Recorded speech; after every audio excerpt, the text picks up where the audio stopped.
Welcome to the Aotearoa Rugby Pod once again. We've got a few things to talk about this week. Ardie Savea, one of them, of course, the talking point of international rugby, his little gesture. Whew, Super Round. Was it super enough to be called Super Round? We'll talk a little bit about that and what the future of that round might be. The Blues changed a little bit this week. The Highlanders continue to struggle. They've had the worst start of any New Zealand Super Rugby team ever in the first two rounds. Maratu, why didn't they take the shot at goal? So many things to talk about. The Six Nations as well.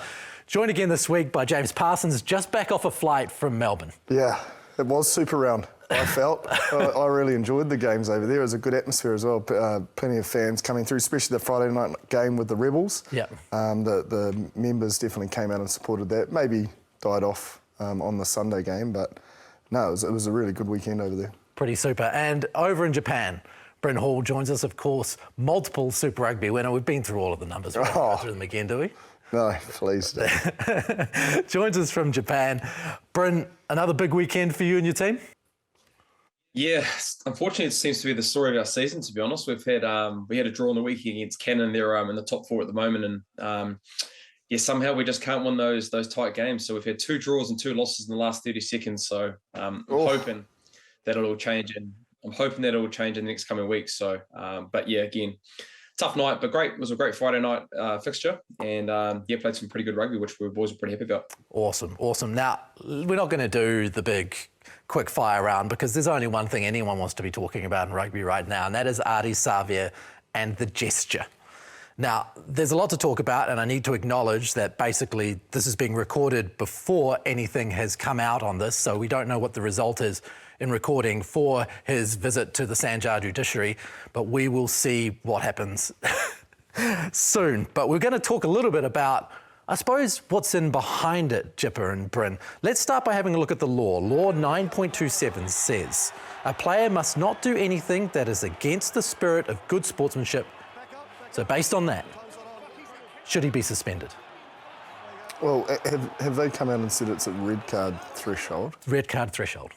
You'd probably think if they're saying that, then there will be some suspension. And look, Ardie's come out and apologised, so he knows it wasn't right. It's not the right look that he wants. But I've also, you do get frustrated on the field sometimes, and it just, there's that fine line of, they probably overstepped the mark there on the night, I'd say. Especially as captain.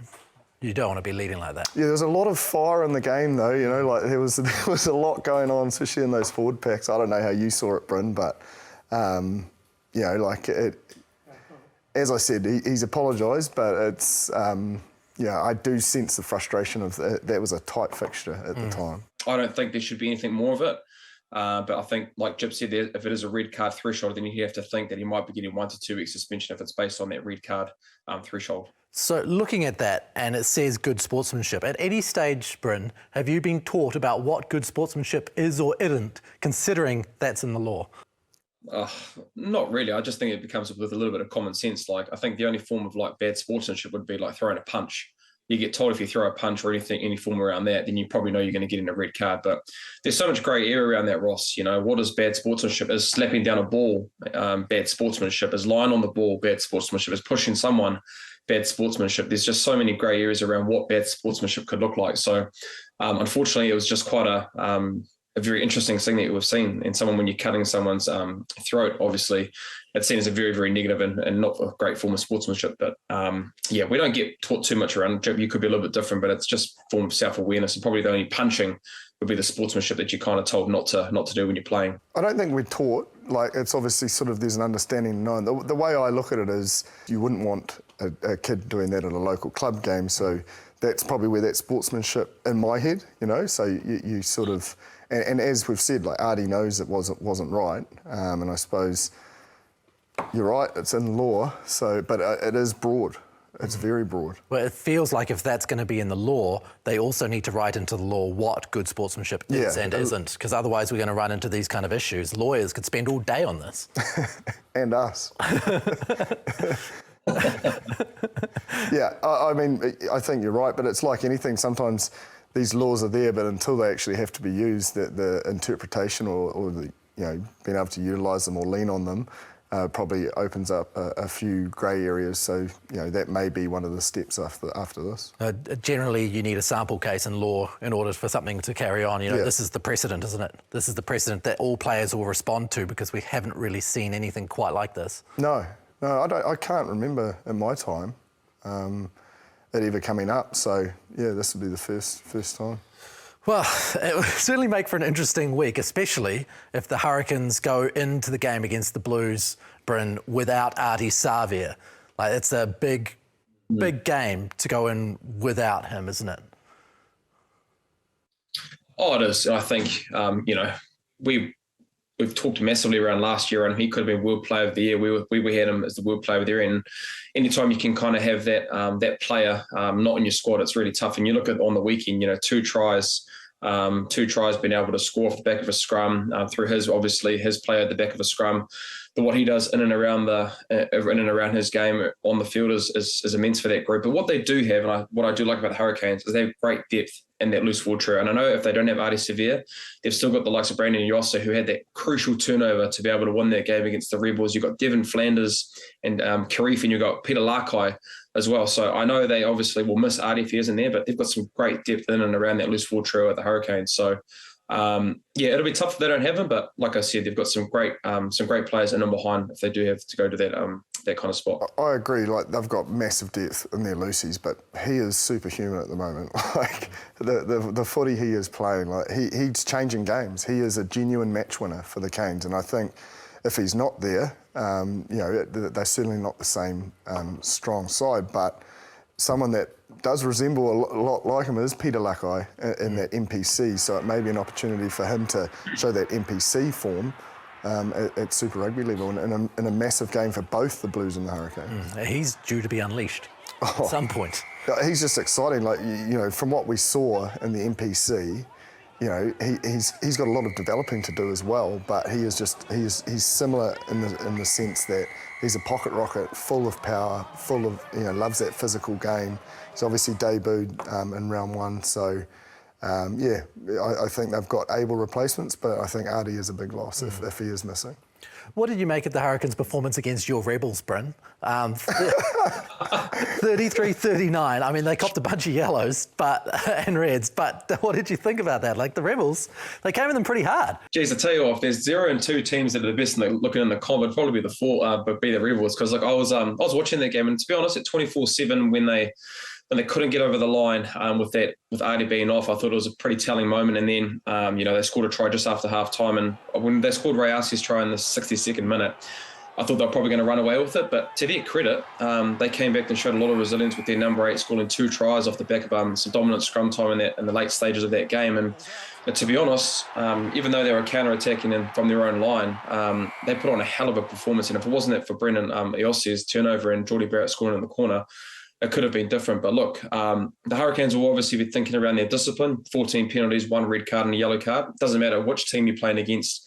Anytime you can have 13 to 14 men on the field, it's really, really tough. But I might have to start changing my picks for the Rebels. I think if with that kind of performance and how they're playing, I might need to get on the bandwagon. So a great spectacle for Melbourne, I think, as well, to be able to see the Melbourne Rebels play well, especially against the New Zealand team. And that's not just the Rebels, but the Brumbies have put in a good performance as well. So compared to last year, the Australian teams are showing a lot more promise against these New Zealand teams. We even saw the Reds go nuts. Yeah, well, that was impressive. Like, it didn't feel like the Force were that far out of it, but the score just took off towards the end there. It was a great game to finish the weekend, but the biggest thing that you notice, the teams that all got the result on the weekend, probably barring the Canes, is the discipline. Like, a lot of the Kiwi sides got pinged off the park, or suffered yellow cards. So for all 5 teams, I think they'll be focusing on discipline going into this weekend's round. Yeah, the Chiefs especially. Yeah, I mean, you want to chance your arm, but you want to be able to adjust to the ref. So yes, you want to see where the line is early on in a game, but you need to be able to adjust. Otherwise, you're just going to, keep finding yourself marching 10 metres back and piggybacking them up the field. The Blues had an interesting performance. I mean, to go down to the Brumbies in that fashion. What do you? Where did they sit after 2 weeks? They just slowed. The Brumbies did such a good job, and they they're so capable of this, is slowing that ruck speed down. Like we saw it the week before against the Highlanders. Like, you know, we had forwards playing halfbacks. They were popping the ball up. They almost fell into the ruck, you know, and it was let go. You know, it was, to be fair, Ben O'Keefe did let the ruck be a little bit, I suppose, messy, but that's, you know, you've got to adjust to the ref, and the Blues didn't quite adjust as well as they'd like. So, and the discipline. So I think there was the element of their ruck speed. They couldn't play on their terms, but then that discipline as well. They just kept on getting penalised, and just chasing the game from the outset. We've had a number of questions come in from Blues fans, actually. So please keep sending in your questions. Go to the email, Aotearoa Rugby Pod at sky.co.nz. Comment within the YouTube section, comment section. That really likes to light up sometimes. First question from Wilson Catton. If you shut down the driving maul, do you shut down the Brumbies? 100%. I'm not sure. I don't think they're a one-trick pony. They're very good up front, but I think it's their breakdown work. They are really good at it, and they just know how to be niggly at, you'd know, Bryn, as a halfback, when the ball is just, you know, having to be like 4 or 5 seconds. We spoke about ruck speed last week. Like it just does not allow you to flow. It then gives their defensive line time to set, and then they can put that line speed pressure off. So yes, the maul is a massive part for the Brumbies, but they are more than a one-trick pony, in my opinion. What are their other tricks, Bryn? The one thing that I thought the Brumbies did really well was, you know, with the New Zealand teams off the turnover attack. Obviously, you look at the Chiefs and the One Pacific. I know it wasn't against the Australian teams, but their click attack and being able to get points off turnover balls or little mistakes was massive. And I thought the Brumbies in the second half, there were a lot of opportunities that the Blues had in and around little mistakes here and there, and especially in 29-degree weather, which you could see both teams were exhausted going into that final 20 minutes. On the ground. Like Matt Duffy and I were in the stand, and we were like, oh my God, it is hot.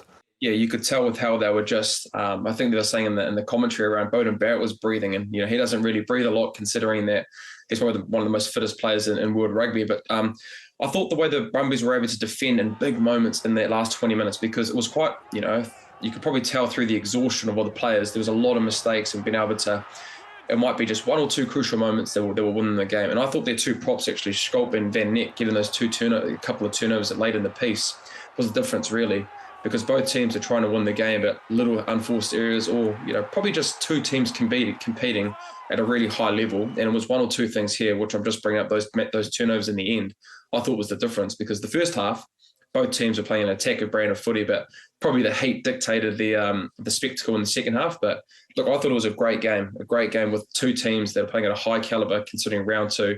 And like you said, Joe, it looked like it was terrible conditions. Thank God I'm not in Super Rugby Pacific anymore. My God. Absolutely horrible playing in that weather. It's not like playing in Japan? That's pre-season weather, but the difference, I think, what I'm just seeing being far from now, is the physicality. Man, the physicality at the breakdown is just so different compared to here in Japan. And that's not to say the Japanese rugby isn't great, but that level of physicality for 80 minutes and that weather, definitely was I was thinking, man, I'm glad I'm over here on the yen train. We've got another question to you regarding this Blues-Brumbies game, more on the Blues, Jipper. Flying Kiwi says on YouTube, Blues tight 5 has underperformed for 2 seasons. Last season we had 4 All Blacks props, Offa, Nepo, Karl and Alex, and didn't look close to dominating the scrum. It translated into All Black selections. What's missing to turn this potential tight 5 into a dominant force? I think it's a bit harsh. Other than the final against the Crusaders, I think, you know, that tight 5's performed, you know, very well. And also, a scrum isn't just based on the tight 5. Like, the Lucy's play a massive role in the scrum as well. So I think there's probably, you know, just, it's like anything. They've probably started the season a little bit slow, especially at scrum time. But there's been a lot of change. Like, there's been a lot of personnel that's left. You know, you think about the locking stocks that the Blues once had last season. It's not quite there at the moment. You know, Paddy's obviously holding the fort there, but Cam Sufua is more probably a Lucy playing lock. Tom Robinson was good to see him come back. But guys like Goodhue, leaving and creating an opportunity. I think someone like a James Tucker has a big role to play. He's a great line-out exponent. He's a big man, big presence, and you want a big lock like that having that ability to push in those scrums. He made a big difference last year, didn't he? Yeah, I just think he's had a fantastic time with Waikato. I think he's in the NPC, so I think when he gets his opportunity, I have no doubt that he'll take it with both hands, and he just gives that extra height in the line out, so it just gives us a nice. I'm thinking as a hooker, of course, just a nice clear target to hit. Well, one of the great things I suppose about these first 2 weeks is there's been a lot of unpredictable stuff going on, Bryn. Like you just couldn't really call a lot of. I know I haven't called a lot of these games. I've only called 4 out of 6 in the tipping comp each week, but it feels like there are upsets boiling away. We look at last year and you probably would say the New Zealand teams would run away with a lot of the games, especially if it's an Australian fixture. But I think the improvement of how the Australians are playing and the development, hopefully the more development of the Moana Pacifica and the Fijian Drua is going to be telling for the next couple of weeks and even moving forward through the duration of the competition, because you're right, Ross. I think the more competitive games that we can have and upsets here and there, it's only going to gain a lot more positiveness around the competition, having the teams there, not just people thinking that the New Zealand teams are going to run away with the competition. So uncertainty of result, it just keeps you engaged, doesn't it, as a fan? And I definitely think there is elements of that going to be every weekend. I think one of the viewers mentioned that we didn't really give the Reds much credit last week when we picked our 8 before the season started. They had, I didn't know this, but I found out on the weekend, they've got 16 unavailable players. So the result that they got on the weekend was quite a statement, I felt.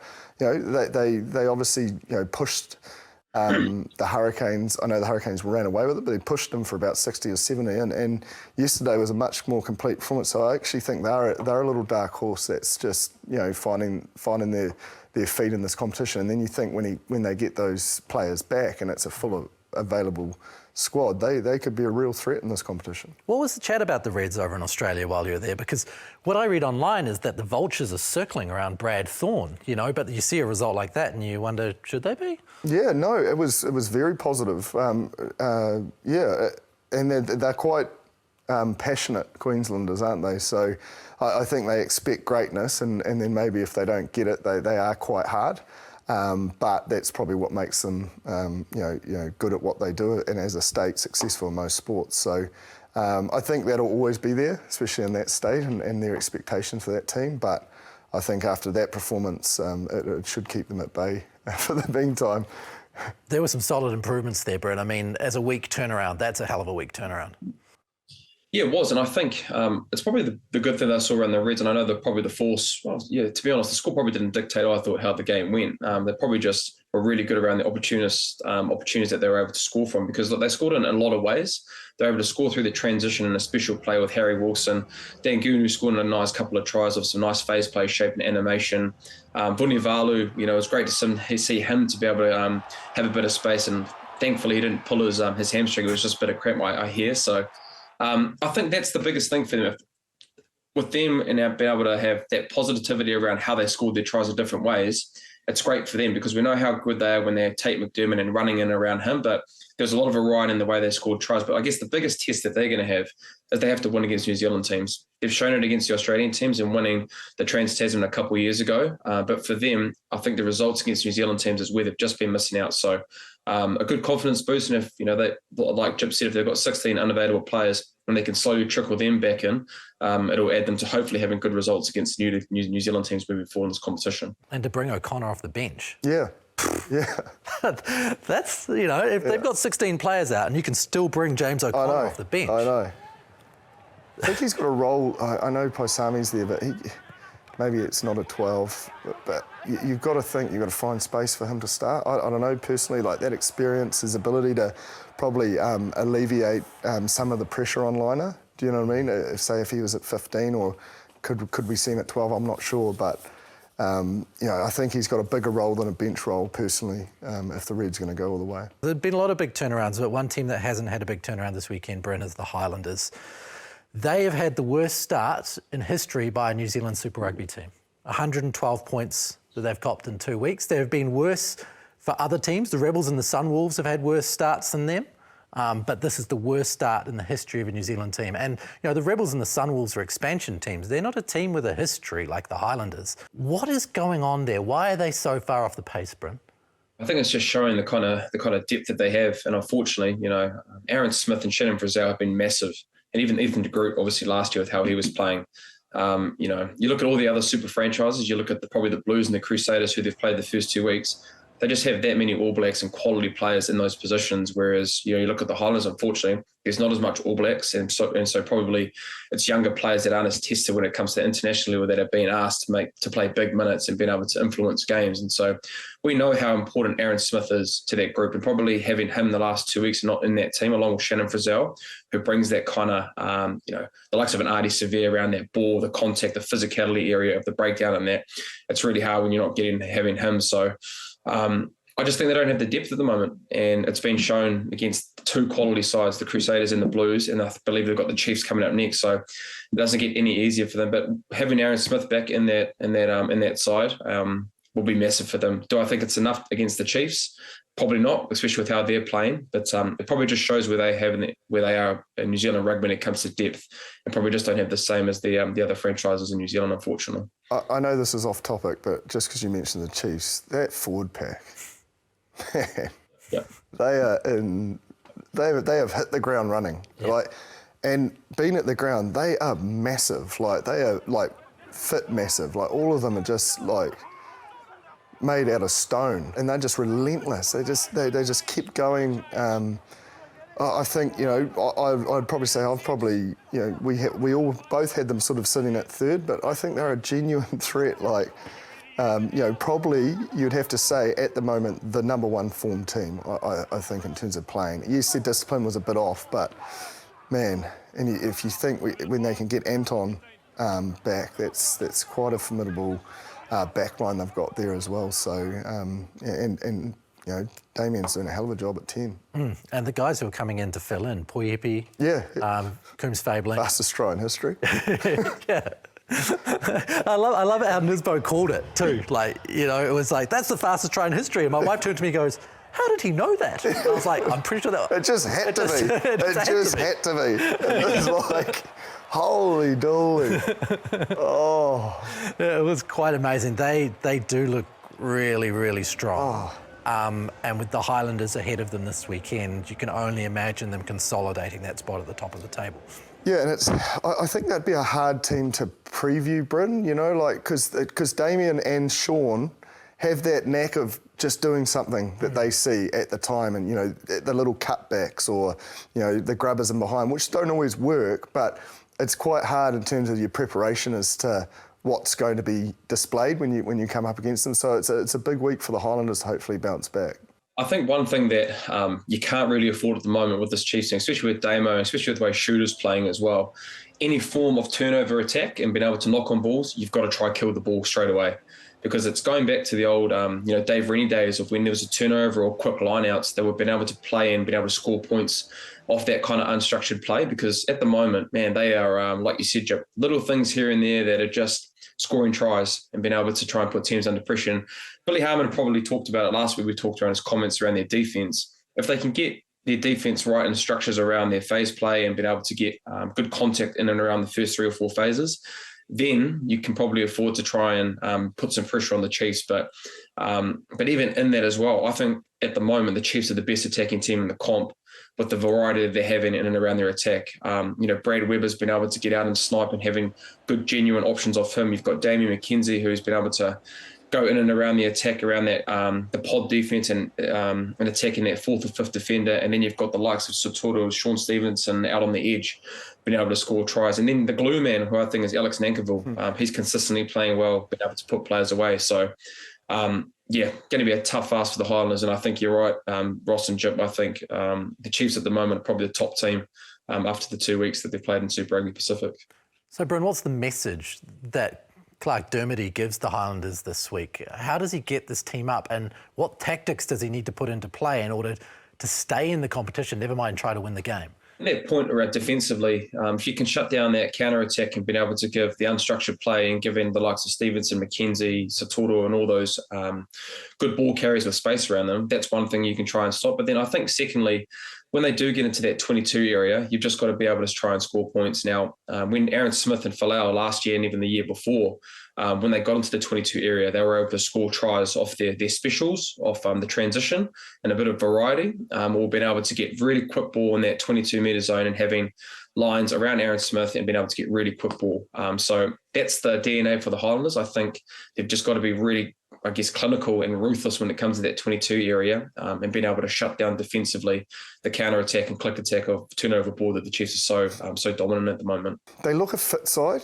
so I've just been thinking like maybe that's what they go to is maybe quick throw-ins, quick taps, changing, not just going through the process, do you know what I mean? I know that sounds bizarre, especially to do that against the Chiefs, it will be hard, but I don't know, if once Aaron gets in there, those sorts of little off-the-cuff, when players are just thinking that they're assuming it's going to be kicked to the corner, I think the Highlanders' strength is their fitness, so they should lean on that a little bit more. We've been there before, Bryn, with Harbour. We've had a couple of tough starts, and the one thing that I can say from learned experience is don't try too hard. Like, it's almost like when you have losses like that, you're just oh God, I've got to work harder. I've got to do this. It's really making sure that they still believe in the work and the systems they put together in that pre-season, and just trust it will come. It will come. They're a quality side. Like, look at their players they've got in their team. Like that, and they're hard workers. You can. That's what I like about the playing group is that fitness and their work ethic. It'll get them wins. And once they get that confidence, I think and I think Aaron's a key cog. Like once Aaron's back, I think you'll see a good shift. It's hoping, because it's been pretty tough so far. 112 points in 2 weeks. Super Round, Jip, you were there. Yeah. You mentioned this earlier. I suppose last year we saw the Super Round and we went, okay, no one's turned up. This year, a few more people turned up. Maybe the footy was a little bit more entertaining because the speed of the game is more entertaining.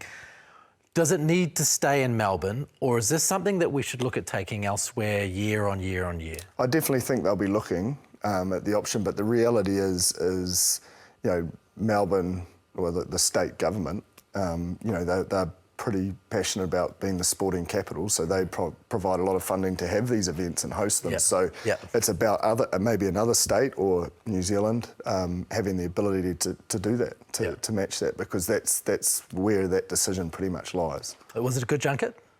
I enjoyed myself. I really did. Catching up with some old teammates. And Matt Duffy took me through the Storm, which I'm a bit of a NRL chariot, so I was fanboying a little bit in there. But yeah, no, it was. I just thought it was a well-organised event and some great footy. And that uncertainty of result, like everyone was talking about that all weekend, is like you actually just didn't know, which was. I wasn't obviously that stoked with the Blues uncertainty of result, but outside of that, it was a good weekend. From afar then, Bryn, when you look at this round, do you think that they're achieving what needs to be achieved in Melbourne? Is Melbourne that important to the entire competition that this shouldn't be moved to other places as well?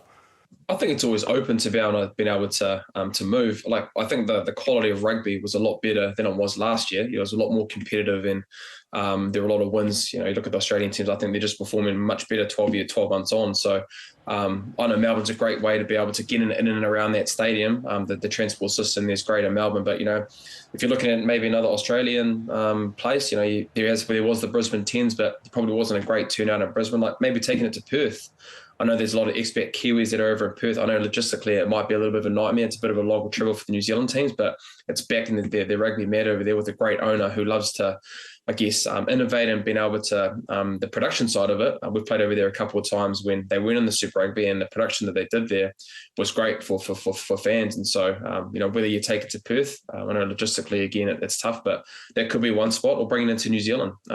Some other maybe little city. I'm not too sure. You've obviously got Wellington or Forsyth Bar would be pretty cool, I think, if you could get it down to Dunedin, a closed roof. The zoo's there as well, but again, not too sure. But I think Perth, if you were going to move it to another state in Australia, I think that would be one pretty cool one that could change. Would be nice to see. I think the only thing about Perth, I would say, one, that the Optus Stadium would be a great place to have a Super Round, but I was surprised with how many Kiwis were over there and made the trip.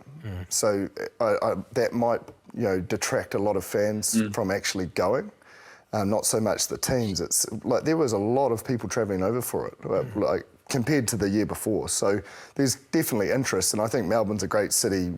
If there's some footy on, great, but there's also, you know, such a cool atmosphere and culture in the city. And if Visit Melbourne's throwing the cash out, Yeah. maybe next year they should invest in bringing Bryn Hall over, put him behind the in-goal area on the other side from the Rebels, and just say, you know, like a good run, Forrest, run situation. Go with that guy.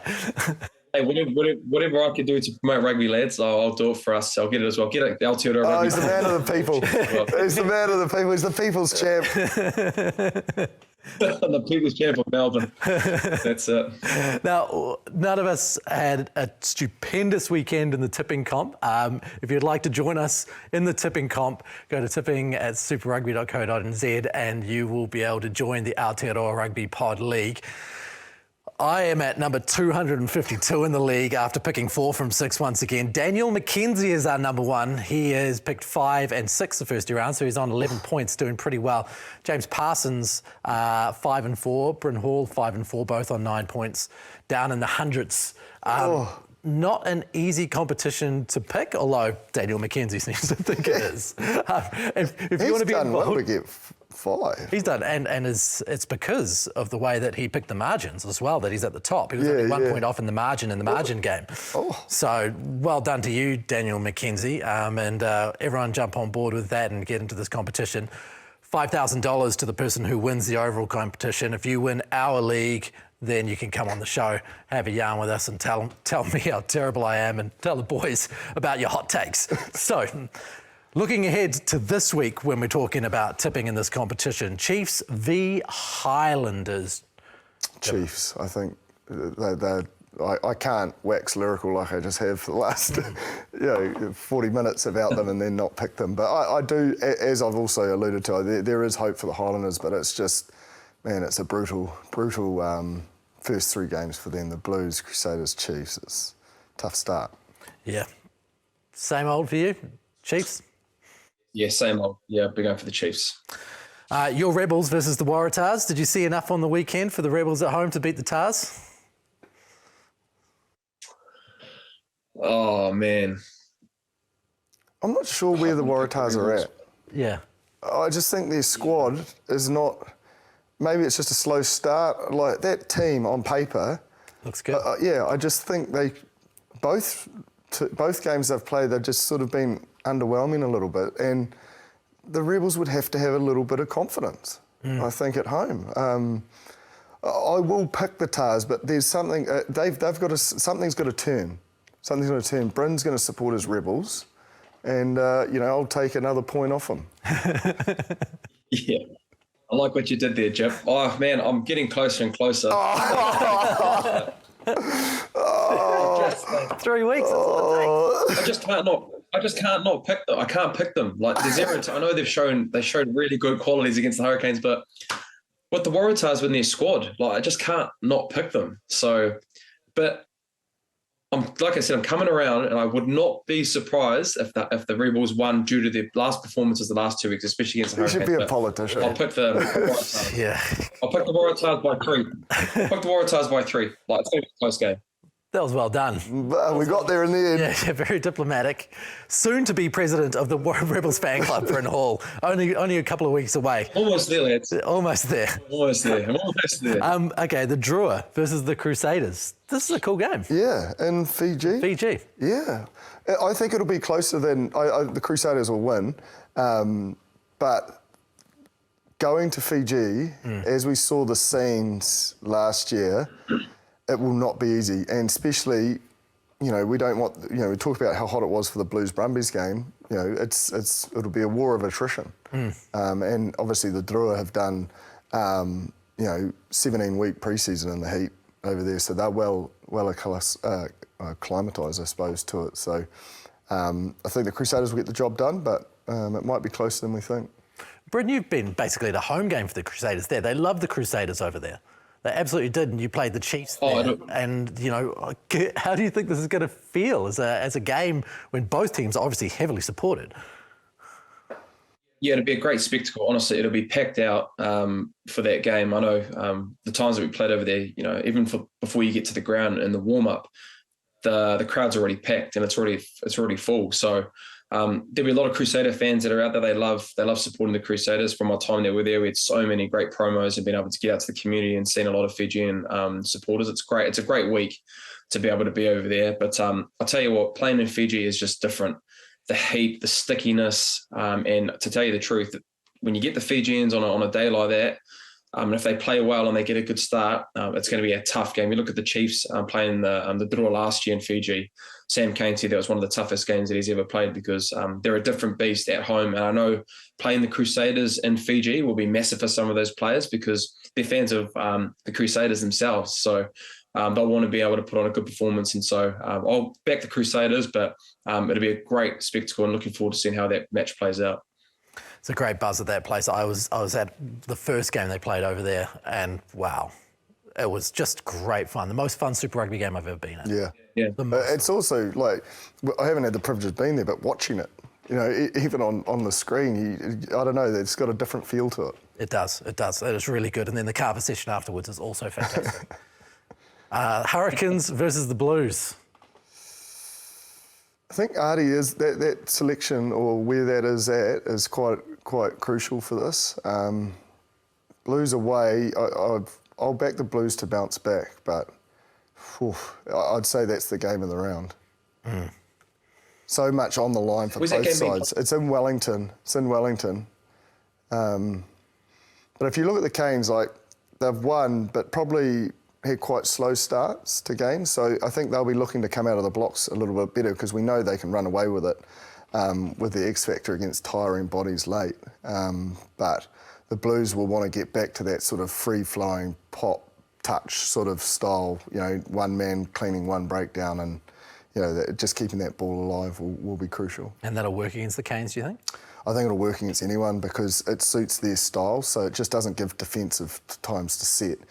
That's where the Brumbies suffocated the Blues, was because they had time. They created a mess at the breakdown and they had time. Blues for you? Yeah, I think the Blues will sort out their discipline issues and I just think the fact that the two games that they've played as well, it's they're battle tested. And I know it's early in the comp, but you know, a game against the Brumbies, tough game, and then obviously having a derby against the New Zealand team, even though it's a struggling Highlanders team, sets you up really nicely. And it's probably the first time this year the Hurricanes are going to play a New Zealand team. So I just think for the Blues, they'll get that discipline right. And I think just the kind of last two games have been battle tested will set them up well and get in a close victory against the Hurricanes. Can the Brumbies suffocate the Reds the way they suffocated the Blues? Yes. Oh, I think so. I think definitely. Like, I don't think the Reds will make the same disciplinary issues as the Blues had. But anything when it comes to the Brumbies, if you can stop them getting to that 22, and I know they didn't score a lot when it comes to line-out mauls, it just saps you. You can probably attest to this, how hard it is to be able to defend line-out mauls a lot of times, and especially when it's a successful team like the Brumbies, if they do it, they'll do it really well. But I just think how the Brumbies, they're just a good team, very good team. Have a lot more moments, I think, of being clinical, more relentless, and probably what the Reds have shown. So the Reds are going to have to show that kind of clinicalness that the Brumbies had against the Blues, because they've got a team that can go 80 and win ugly or win strong. So yeah, I'll go the Brumbies. So experienced, that Brumbies pack. I just think it might be a step too far for the Reds. I think they were much better this week, and I think they've definitely announced themselves to be in the competition, but man, we talk about the Chiefs pack. The Brumbies pack is just as good. I've enjoyed seeing Jack Debrasini, of course, a former Chiefs player, in that team. He's a solid footballer. Yeah, and just knows his game. Yeah, and I think as you get more experience, I don't know, like you don't overthink it, and he just looks a lot relaxed. He definitely has a presence, a lot of confidence, and you know, I think he even came back and played for Northland a little bit as well. So he's So he's a lot of experience now.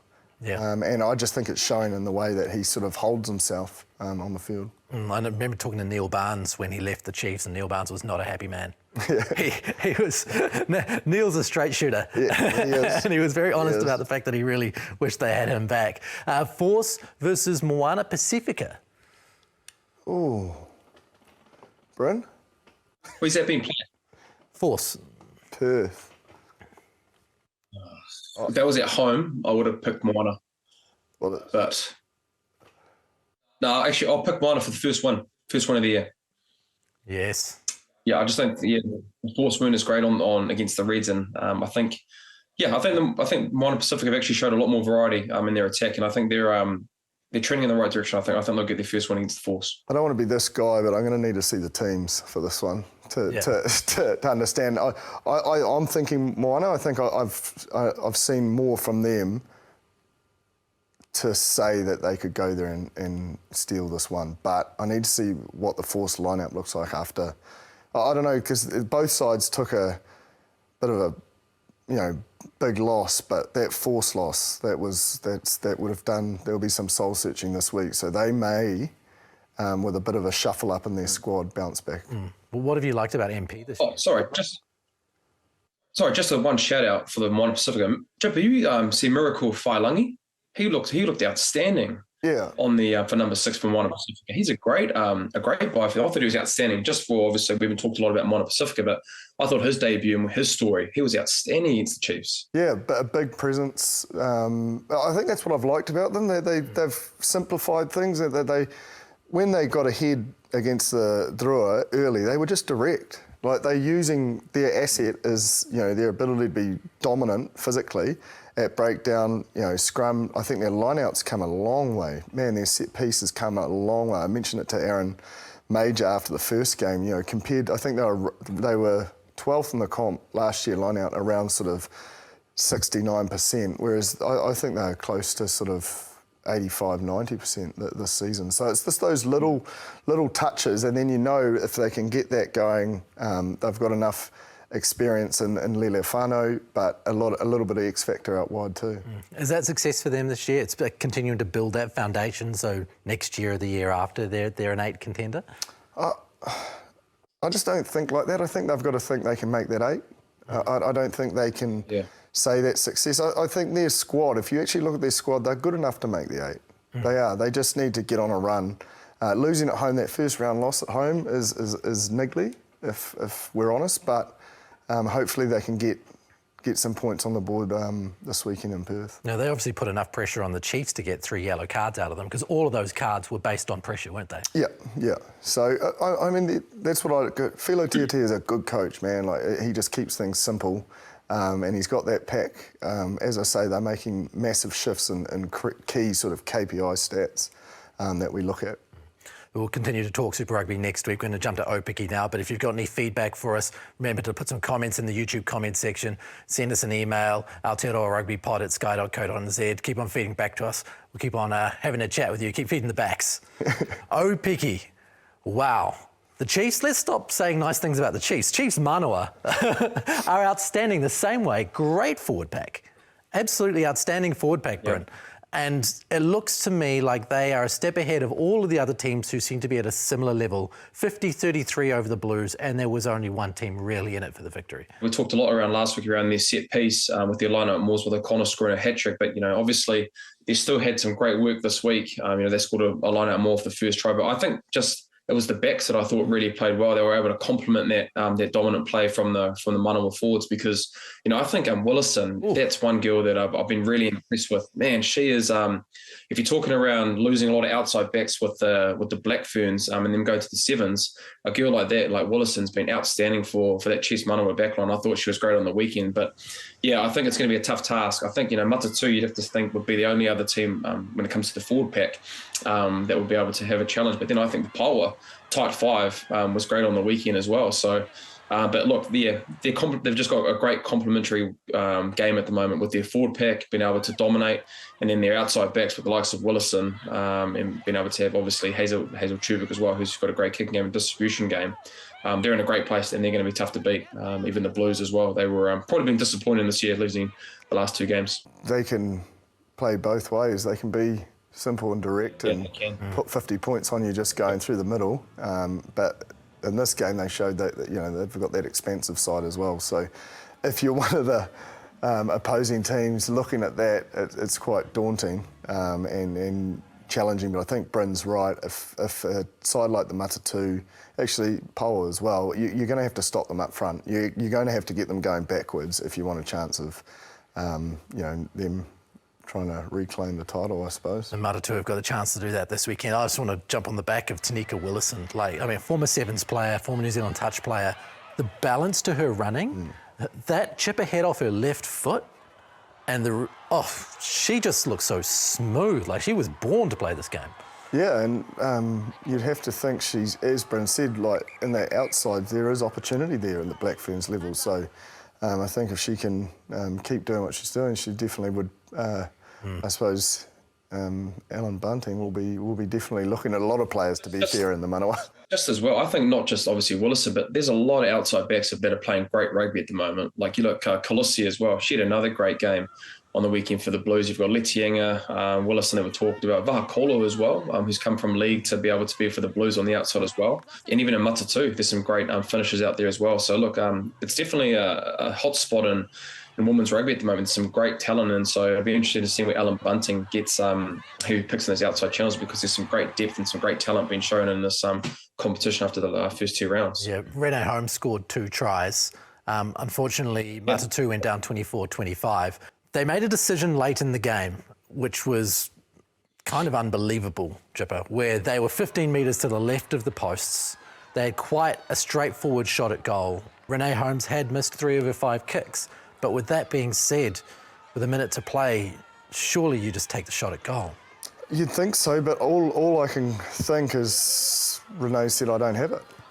You know, like she must have she said we're a better chance of going to the corner maybe, because it just, I mean, it wasn't like they were needing 7 points or 5 points. The 3 would have done the job. So, it could only be that.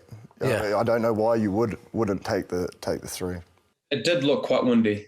That's the other thing that I was thinking. It looked pretty windy in those conditions. And so, you'd have to think if it was a good day, Renee was cooking really, really well. She'd have the confidence to do that. But, for me at the moment, I'm 1-6 in Japan rugby. There's nothing worse being able to try and to win a game if you're not kicking well. So, but in saying that, they had the opportunities Matatu to win that game. They obviously had the crossfield kick late in the piece, and great scramble D from the Hurricanes' power, and then obviously held up at the end, a great tackle, and held up to be able to win that game. So in saying that, even though they didn't kick that game winner from Renee Holmes, Matatu still had opportunities to try and win that game, but it was some tenacious, really, some great scramble D, and to finish off the game defensively, Power deserved that win to get their job done. There was quite a big turnaround, Bryn, from the Power. Like, it was a much better performance up front.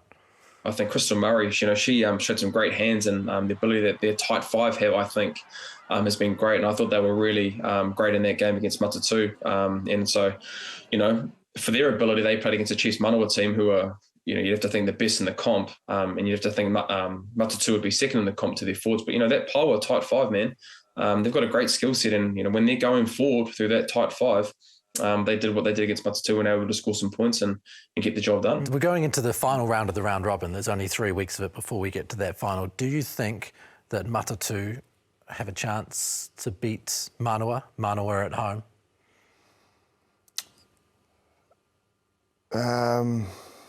Yeah, I do. I think they're in the race. I know they were coming off a loss, but I just think their packs, their cornerstone. If they can have a day that provides enough opportunity, you've got to think they're an even chance. I know the Chiefs have put 50 on both other sides, but I don't know. I sense, especially coming off this loss, they'll have a bit of edge. Bryn, if Manawa do it this week, it's let's shut the competition down. This team has got it, kind of thing. And Matatu, you'd have to think on paper, and the way that they have played in certain times, they are the second best forward pack, I think, personally. And then I look at the likes of Grace Brooker coming back, and I thought she had an outstanding game on the weekend with her ability to be able to offload and put people away and being that good ball carrier, which Matatu probably missed last year, along with Amy Duplessis, who complements her really, really well with the work rate that she has off the ball, attack and defensively. I just think they've got enough. They've got enough firepower. And I think Dee Henny as well, who I think's been great with Kenji Coxedge not being there. She's adding something different in the attacking game. I think they've got enough there. But again, I think they're going to have to, all 15 and probably all 23, are going to have to be able to collectively play together for 80 minutes, because that Chiefs Manawa, like we've seen in weeks 1 and 2, can go to your forward pack, win you through your set piece, or they can win you out on the edge through their big forward pack, getting good go forward for them ball. Good go forward ball, sorry. So you're picking Manawa? Yeah, I'll pick Manawa. This other game's really interesting, Chip. Poa versus Blues. The Poa are pretty confident at home. You know, they go on as favourites. The biggest thing for the Blues at the moment is that they probably just haven't been consistent enough. Look, they don't kick a lot. Look, if you look at the game on the weekend, it was probably like 5-1 in the kicking ratio. So they've obviously got an attacking brand of rugby that they want to play. They want to hold on to the ball very similar to the Black Ferns and being able to use their power athletes.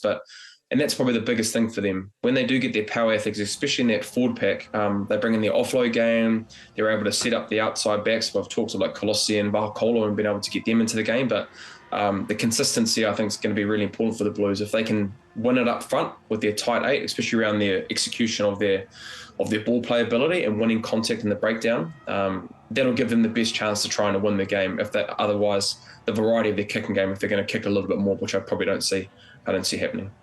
It's going to be a huge weekend in the Six Nations as well. We've got Italy, Wales, England, France, but possibly the most important, Scotland versus Ireland. And I'm not sure, for a long time that people would have thought that this is the key game in the Six Nations. Scotland versus Ireland. Scotland have what it takes to beat Ireland and really mix this tournament up. They do, but like we discussed last week, they've got to make sure that they're consistent with it. They can't give the opportunities that they gave to the French. They should have won that French game, but it was based on, and I know it also wins them games, so they've just got to get that right, because Ireland will. Yeah, I just feel like the Irish are ruthless, man. Like they're not gonna. It's not going to be an easy job. Not going to be an easy job at all. Yep. But I think Italy might beat Wales. Oof. Yep. Yeah, at home. Well, they got what it takes. I do. I think they look like the more confident side at the moment. Yeah, I definitely think I think Ireland will get the job done. But yeah, I think, again, it's those points that we talked around last time. If the Scottish want to have any chance of that, they've got to take the opportunities and can't afford to have as many unforced errors and missed opportunities like they did against the French. And then, I just think Italy are playing much better footy. They offer a lot more on attack when it comes to the Welsh. But in saying that, defensively, it'll probably be that's where the game will be won. But Italy beat Wales last year, if I'm not wrong. Beat Aussie as well. Yeah. And they've shown improvement in their game where I think they're more than capable to do that. So, yeah, I would not be surprised at all if Italy beat Wales. And I'll pick them. I'll pick Italy to beat Wales. Yes, on the line. France. I feel like they need a game. They need to sort of reintroduce themselves to being the top dog. I don't know, they just haven't quite fired like we've seen in previous years. Yes, they're winning games, and that's when you know you've got a good side that has the ability to win games when maybe they're not at peak form. But you'd think they need to have a big game against England at Twickenham. And this is an English team that is up there for the taking. Yeah, and absolutely. I mean, for them, there's a lot on the line there. Another loss at home, the blowtorch will definitely come on that side. You wouldn't want another change of coach for the World Cup. I'll pick France, but I just think the fact that it's in Twickenham, it'll just make it a little bit harder. You'd like to think that the English will get up being in Twickenham. It's always hard to play in Twickenham. You'd have to think in that Six Nations. But yeah, I'm ready for France to just really just show us, why they were considered number one, number two in the country, in the world. I think they're dormant, and I'm ready for a big volcanic explosion when it comes to the French. So vivid. Oh. Well, I think they're ready. They're ready for an explosion. Another exciting weekend. There's only 36 hours of rugby to watch this weekend before we come back next week. Powerful. Yeah. So say goodbye to the families. Say goodbye to the wife. Yeah. You're going into lockdown this weekend. I'm going to take Sam out for dinner a few nights this week, I think. Absolutely. Okay, guys. Well, thank you very much once again. Cheers. James Parsons, Bryn Hall, and thank you very much for joining us once again on the Aotearoa Rugby Pod. Catch us next week. Catch us on YouTube. Catch us on an audio pod format. Make sure you go to the RugbyPass website and get all of the comment and all of the feedback from all of these games there as well. And of course on Sky Sport, catch us there. So thank you very much for joining us. Give us your feedback via email or in the comment section on YouTube. And we'll catch you again next time. Mā te wā.